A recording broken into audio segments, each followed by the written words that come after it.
Você já sabe que até 1530 os portugueses tomaram posse, mas não ocuparam o território do Brasil. Como assim? Eles vinham, pegavam pau-brasil, vazavam, não teve colonização. Isso aí foi o período pré-colonial. Inclusive, os franceses cresceram o olho bonitão. Pô, não tinha português, vou invadir essa parada aí. Tu não sabe não? Não entendeu?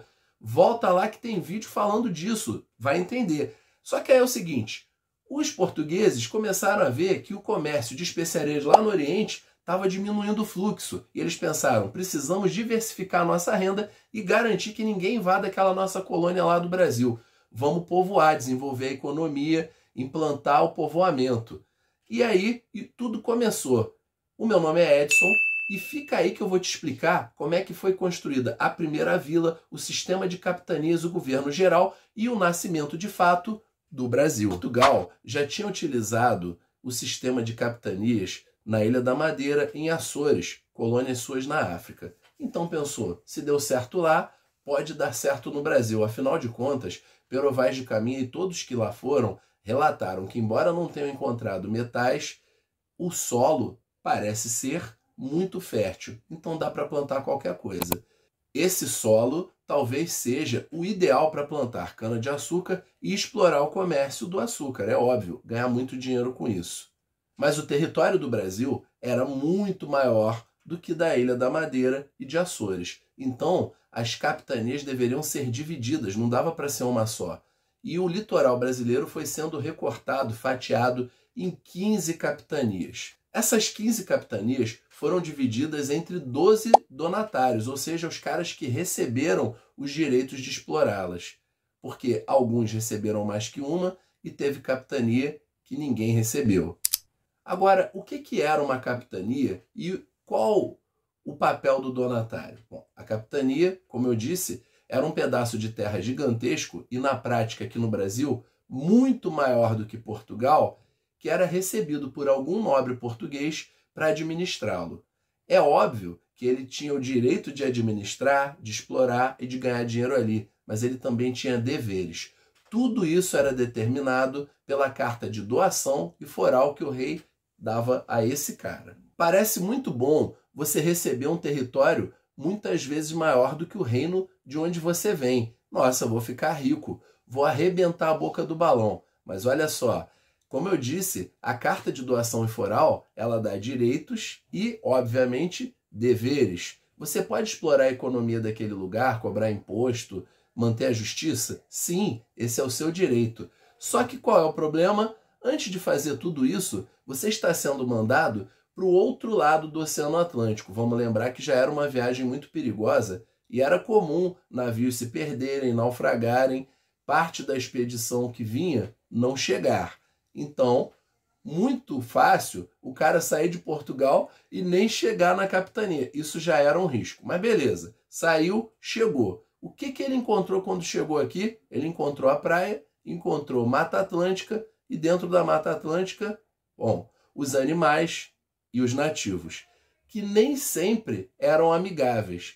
Ah, mas ali no período pré-colonial não rolava um escambo, uma troca, uma amizade? Mas agora vai ser diferente. Por quê? Porque esse cara vai ter que desmatar a floresta, criar uma fazenda, plantar cana, criar um engenho, e para isso tudo ele precisa de mão de obra.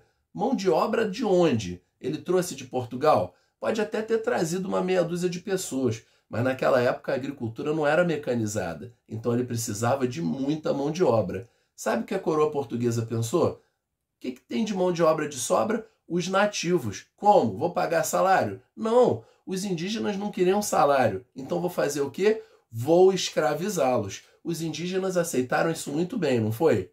Claro que não. É óbvio que é o seguinte, quem conhecia mais o território? Os indígenas. Quem estava em maior número? Os indígenas.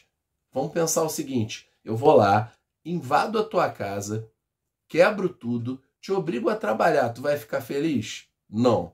O que acontecia é que vários deles adoeciam e acabavam morrendo, outros fugiam e as suas tribos, as suas comunidades muitas vezes se reuniam, se fortificavam para ir atacar aqueles engenhos que estavam tentando plantar. Isso era um problema. Por quê? Esse cara não tinha soldados? Não, porque uma das obrigações do capitão donatário, do cara que recebia essa capitania era o quê? Organizar a própria defesa. Então, se ele tinha arma ou alguém para dar tiro nos índios, era com recursos próprios. E ele não tinha que enfrentar só os nativos. Vamos lembrar que os franceses e os holandeses, principalmente, ainda estavam de olho, de butuca no Brasil. Ai, mas desde o Tratado de Tordesilhas estava determinado que o Brasil pertencia a Portugal. Vamos lá, isso daí foi um acordo entre Portugal e Espanha com a bênção do Papa. Ninguém disse que tinha concordado com aquilo. Então, obviamente, para franceses e holandeses, aquilo ali era a terra de ninguém. Quem chegasse primeiro virava dono. Então, recapitulando, pensa só. Tem a terra gigante, não está ocupada. Começa a ser ocupada. Mas o cara não tem dinheiro direito, porque ele tem que chegar no lugar, arrumar gente para trabalhar, destocar o mato, transformar aquilo numa plantação, construir engenho e ainda, por cima, enfrentar do interior ataque dos nativos e ataque surpresa que pode vir de nada de corsários holandeses ou franceses. Tudo com dinheiro próprio. Vou te perguntar, valia a pena? Olha, muita gente devia pensar que valia, porque assim, vamos dizer que tudo dá certo. Consegui implantar um engenho, começa o comércio, vou explorar sal, vou cobrar impostos, vou aplicar a justiça. Ok? Beleza. Deu certo? Bom, depende. Tinha 15 capitanias. 2 prosperaram, São Vicente e Pernambuco, por quê? Cana-de-açúcar. E uma mais ou menos, a Bahia. Inclusive, a gente vai ver que depois vai ser ali que vai ser implantada a primeira capital do Brasil. Agora, por que não deu certo? É óbvio, eu já falei. Era caro, era difícil, você tinha que enfrentar nativo, você tinha que enfrentar os invasores com dinheiro próprio. A maioria dos caras desistiu, não deu certo, morreu, não tinha dinheiro e a coroa portuguesa estava muito longe, não tinha nem como dar apoio. Aí o rei vê, nossa, isso vai dar problema, a gente vai acabar perdendo esse Brasil aí, e a gente tá precisando do Brasil. Então ele resolveu, vou mandar uma autoridade que represente o meu poder lá no Brasil. E aí é assim que vai se criar a ideia de um governo geral. E aí vem para cá um cara com uma galera, assim, mais de 1000 pessoas, um sujeito chamado Tomé de Souza, que vai ser nomeado em 1549 como primeiro governador-geral do Brasil. E aí ele vem para a Bahia para fundar a primeira capital do Brasil, a cidade de Salvador. E ele não vem sozinho, não. Ele vem com um monte de gente para trabalhar, vários deles eram presos e tal, que ou o cara fazia aquilo, ou então ele escolhia, podia morrer lá em Portugal. Morrer de verdade. Aí você tinha também alguns oficiais encarregados da administração. Você tinha um ouvidor-mor, que era tipo um juiz do Supremo, o cara que fazia com que fosse aplicada a lei de Portugal aqui no Brasil. Afinal de contas, o Brasil pertencia a Portugal. Você tinha o provedor-mor, o cara que cuidava da cobrança de impostos e da administração das finanças, o tipo o tesoureiro, o ministro da Fazenda desse Brasil colônia que se iniciava. Você tinha o capitão-mor, o cara que fazia o quê? Comandava os soldados. Sim, porque Tomé de Souza veio para o Brasil com vários soldados portugueses. E por isso Salvador foi a capital. Se o Brasil só era povoado ou demarcado no litoral, e você olha para o litoral brasileiro, a Bahia está ali no meio. Então precisa ir para o norte? Está perto. Precisa ir para o sul? Está perto. É uma posição estratégica para a defesa contra os ataques e as invasões dos holandeses e, como eu disse, principalmente dos franceses. A gente vai ver que aí vai ser nesse período que esses caras vão ser, de fato, expulsos aqui do Brasil. E outra coisa, de novo, esse cara também trouxe, sabe o que para o Brasil?